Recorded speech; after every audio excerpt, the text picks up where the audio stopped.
The test is in 4 parts: Part 1, Part 2, Part 3, and Part 4. Now look at Part 1. Part 1. Ielts practice. Questions 1 to 5. You will hear a telephone conversation about a job vacancy. You should answer the questions as you listen because you will not hear the recording a second time. Listen carefully and answer questions 1 to 5.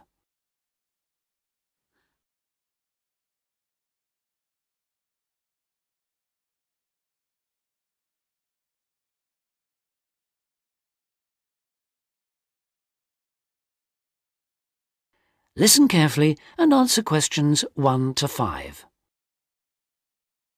Hello, Top Job Employment Agency. Ellen Sykes speaking. How can I help you? Good morning. My name's Steve Collins and I'm calling about the call centre job advertised in today's paper. For an operative handling credit card inquiries? Yes, that's right. The wages and working conditions are all in the ad, so what I'd like to know now is what the work actually consists of. I should explain that I'm a student looking for a summer job, not long-term employment. That's okay. The people at Intercard say they've always found students to be honest, which of course is essential in this line of work, and they have the basic IT skills needed there. Apparently, there have been a few who didn't find it easy to get there on time in the morning, but in most cases their punctuality is as good as anybody else's. Anyway, about the work. And I know a bit about this because, as it happens, I've worked there myself. Really? Yes, for about a year. You'd find that most callers would be people wanting to check the balance on their cards, query payments made and so on. And from those who've had their card stolen? No, they ring another number for that, an emergency line. People also call that number if they lose their cards. And what are most callers like? I mean, what kind of people are they? All sorts, really. All ages, every kind of background. Though one definite trend is the change in the number of women. Nowadays, they make up around 55% of the total, whereas years ago, there used to be a majority of men calling. At one time, I heard, as many as 3/4 of all credit cards were actually held by men, but that must have been long before I was there. It's certainly different now. So to do this job, what sort of experience do I need? None, really. Have you got a credit card yourself? Yes, I have. Then you probably know quite a bit about them already. And as a student, you're obviously intelligent, which of course you need to be for the job. So after a day or so working with an experienced operative, I'm sure you'll have picked up enough to deal with routine inquiries, which of course most of them are. But there are bound to be questions I can't deal with, at least at first. What happens then? In that case, you can ask a supervisor. They're very helpful to new staff. I think I like the sound of this. What do I do next?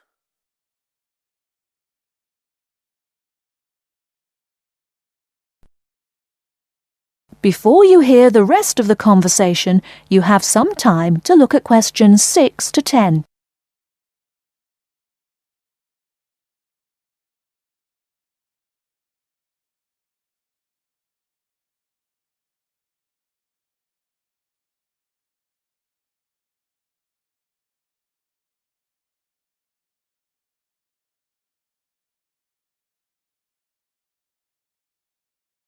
Now listen and answer questions 6 to 10. Can you get over there for 9:45 on Monday morning for an interview? Definitely, yes. Whereabouts are they? In Riverside Business Park. Do you know it? Yes, I've been there once. How do you usually travel? By bus. Right. So you take either the 136 or 137 to the bus station, and when you come out of there, you turn right. Along Orchard Road, that is. The road from the railway station? Yes, that's right. You go past the petrol station next to the car dealers, then carry on down the road. Do I take the first left at the main car park? Well, you could do that, and walk up Newfield Avenue alongside the shopping centre, but it's a long way round. I'd suggest continuing along Orchard Road with the water company and then the insurance offices on your right. They used to be local government offices, by the way. Yes, I remember those. And you keep going until you reach the advertising agency. Now, facing that is a small road called Cherry Lane. There's a newspaper office on the corner, and opposite that is a big hotel, so you can't miss it. And how far down that road is it? Well, they aren't actually in Cherry Lane. You walk as far as the next junction and turn right into Almond Drive at the mail centre. Intercard is in the third building on the right, between the airline offices and the shipping company. Fine. I'll be there on Monday. Thanks very much. Bye. Good luck. Bye. That is the end of part 1. You now have half a minute to check your answers.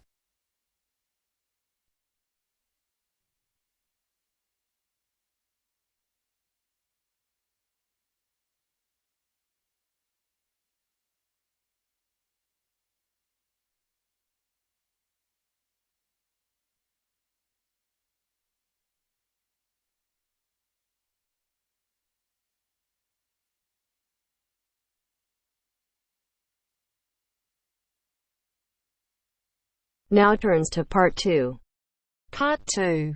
To hear a reporter from the New York Times who is presenting a news report prepared by Dion Searcy and Robert Gebeloff on the topic Middle Class Shrinks, further as more fall out instead of climbing up. First look at questions 11 to 13.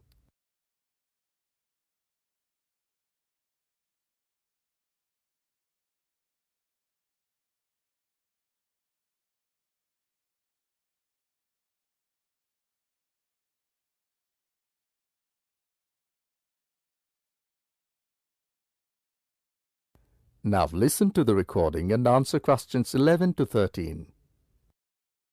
The middle class that President Obama identified in his State of the Union speech last week as the foundation of the American economy has been shrinking for almost half a century. In the late 1960s, more than half of the households in the United States were squarely in the middle, earning, in today's dollars, $35,000 to $100,000 a year. Few people noticed or cared as the size of that group began to fall, because the shift was primarily caused by more Americans climbing the economic ladder into upper income brackets. But since 2000, the middle class's share of households has continued to narrow, the main reason being that more people have fallen to the bottom. At the same time, fewer of those in this group fit the traditional image of a married couple with children at home, a gap increasingly filled by the elderly. This social upheaval helps explain why the president focused on reviving the middle class, offering a raft of proposals squarely aimed at concerns like paying for college education, taking parental leave, affording childcare, and buying a home. Before the talk continues, look at questions 14 to 20.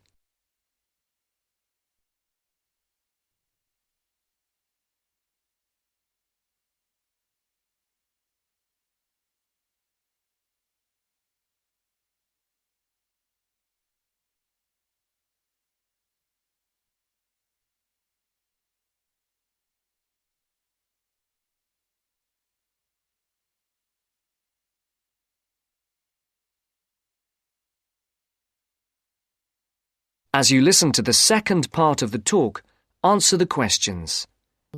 Mr. Obama told Congress and the public. Still, regardless of their income, most Americans are identified as middle class. The term itself is so amorphous that politicians often cite the group in introducing proposals to engender wide appeal. The definition here starts at $35,000, which is about 50% higher than the official poverty level for a family of 4 and ends at the 6-figure mark. Although many Americans in households making more than $100,000 consider themselves middle class, particularly those living in expensive regions like the Northeast and Pacific Coast, they have substantially more money than most people. However, the lines are drawn. It is clear that millions are struggling to hang on to accoutrements that most experts consider essential to a middle-class life. I would consider middle class to be people who can live comfortably on what they earn, can pay their bills, can set aside something to save for retirement and for kids in college, and can have vacations and entertainment, said Christine L. Ovens, Executive Director of the National Employment Law Project, a Ielts learning research and advocacy group. That is the end of part 2. You now have half a minute to check your answers.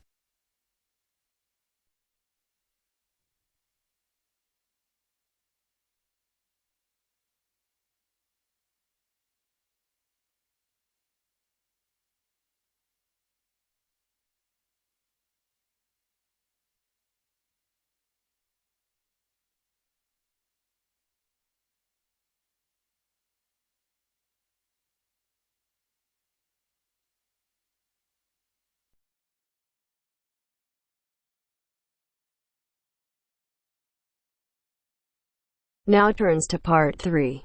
Part 3.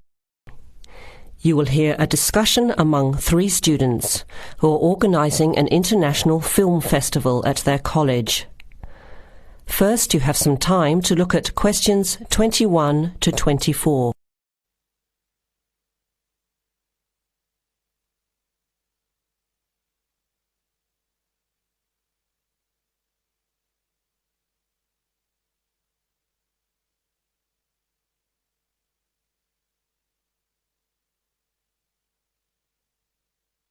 Now listen carefully to the first part of the discussion and answer questions 21 to 24.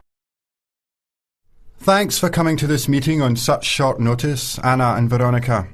It looks like we have just become the organising committee for this year's International Film Festival. We've all just met, so perhaps we should start by an introduction with a bit of background from each of us. Okay, I'm Anna. I finished 3 years of a languages degree in Sweden, where I come from. This year I decided to study overseas to get to know a different part of the world. I'm also a big fan of European cinema, especially French and Italian. Those are the languages I majored in, along with English. To me, film is a great way to learn about the rest of the world. I was in the film club at my university, so when I saw the notice asking for volunteers, I thought it would be a good way to meet people and get involved in something I really enjoy. Thanks, Anna. My name is Veronica and I come from Italy. I'm doing graduate studies in English literature. I went to some of the films in the festival last year and enjoyed them. I especially liked the video interviews. That was when I decided to get involved. I used to do film reviews for our student newspaper back home. Hi, I'm Chris from Scotland and I'm in 4th year journalism. Cinema is my hobby. Last year I joined the organising committee just like you have now, and somehow this year I've ended up in charge. I'm actually able to use my coordinating work on the festival towards a credit for one of my courses. I have to write up a report on the festival with recommendations, so that's an extra motivation for me. So I hope this is going to be a good experience for us all. OK, where would you like to start? How about a general overview of the festival? I don't really know much about it. Well, the film festival was started by International Student Society 5 years ago and has grown every year. It is held over 4 nights during study break, Wednesday to Saturday. Normally we show 3 films a night. Last year we tried to choose films from different parts of the world that fit together in some way, maybe a similar theme. Or we could feature a type of film like action films or science fiction. Now you have some time to look at questions 25 to 30.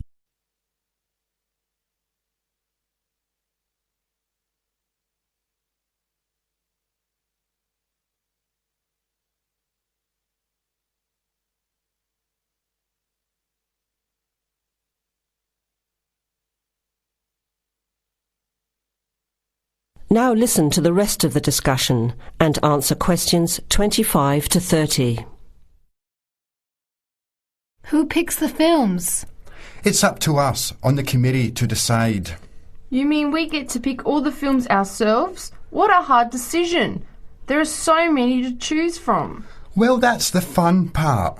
We have this catalogue of independent distributors. The films are listed by language and have a short summary. We just have to go through it to find a good combination of films that will attract an audience. Veronica mentioned something about interviews. How does that fit in? We set up cameras in the foyer of the theatre and did live interviews before, during intermission and after the screening. Anyone from the audience could come up and talk about the film. The Broadcasting and Journalism School set it up and ran the interviews. They were shown on big screens around the lobby and in the theatre. It went over really well. We had a long lineup of students waiting to be interviewed on TV. Everybody wanted their minute of fame. Great idea. Yeah, it worked really well. We should certainly do something similar again. Maybe even develop the idea further, like a website with audience reviews and discussion, so we can get as much participation and involvement as possible. Hey, that's a good idea. Can I ask a question? None of the films are in English, right?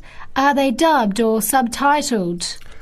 Well, we do occasionally choose a film in English, but only from unusual places where the dialect is so strong they sometimes need subtitles, like the Caribbean or even Scotland.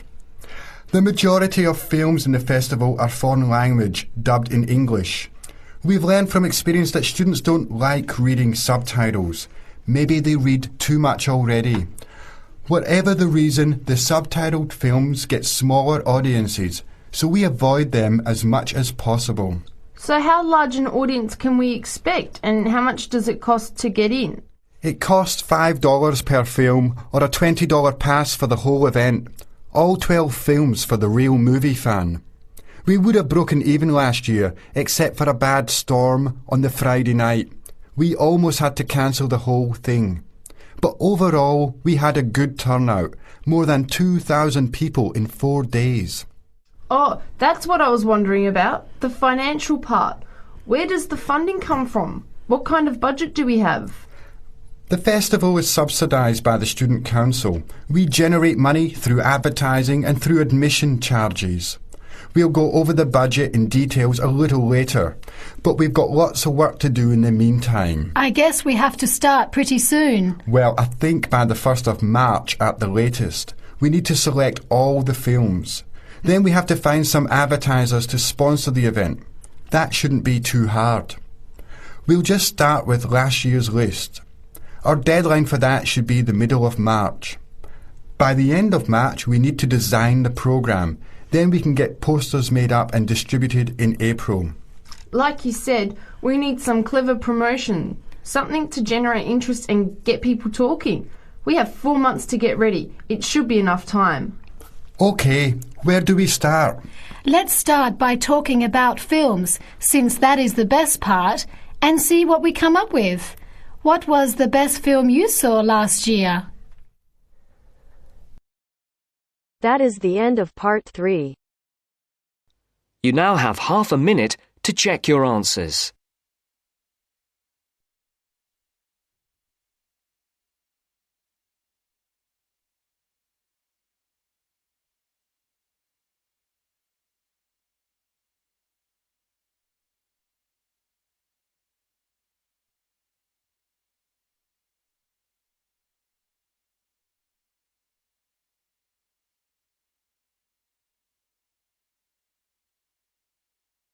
Now turns to part 4. Part 4. You are going to hear a dialogue between two students talking about how Parliament makes new laws. As you listen, complete the notes below. First, you have some time to look at questions 31 to 40.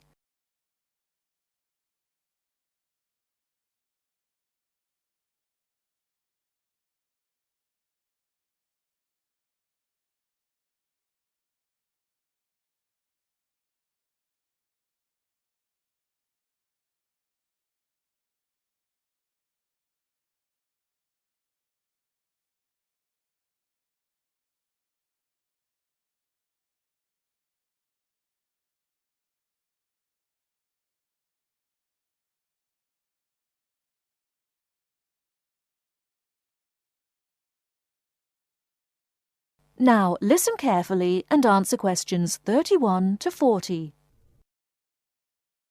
Hi there, Alison. How are you getting on with your tutorial paper? Oh, I haven't finished yet. Chris, could you tell me how Parliament makes new laws? This may help for my tutorial next week. OK, I'll be glad to help. You know, new laws can start in either the House of Lords or the House of Commons. They are usually proposed by the government, although they may be proposed by ordinary members. A law which is being proposed is called a bill until it is passed. Then it becomes an Act of Parliament. I see. What is the procedure that a bill has to go through? The bill first of all goes through its first reading, as we call it. This just means that the title of the bill is announced and a time is set for it to be discussed. Yes. And then what is the next stage? And the bill will go through the second reading, which is really the debate stage. The bill may be rejected at this stage. If it is an important bill, this may cause the government to resign. On the other hand, it may be passed, or there may be no vote. If the bill is passed, what will happen? If the bill is passed, it goes on to the committee stage, where a small group of members meet and discuss it in detail. Do all the members have to attend the meeting? It depends. For certain important bills, the whole House can turn itself into a committee, which means that the detailed discussion is carried on by all the members. When the committee has finished its work, it reports the bill and with all the changes that have been made to the House. The bill is discussed again at this stage.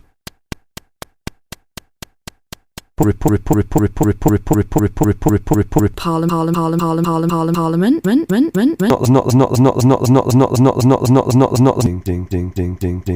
Detail. Do all the members have to attend the meeting?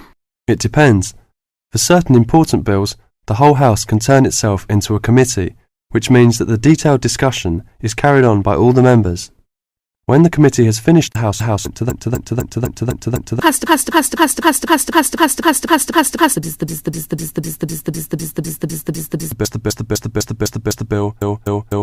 bill may not become law until the royal assent has been given, but this does not mean that the Queen decides on what will become law and what will not. It is understood that the Queen will always accept bills which both houses have passed. When the Queen gives her assent, the bill becomes an act, and everyone that it affects must obey the new law. I see. Thank you for all that information. That is the end of part 4. You now have half a minute to check your answers.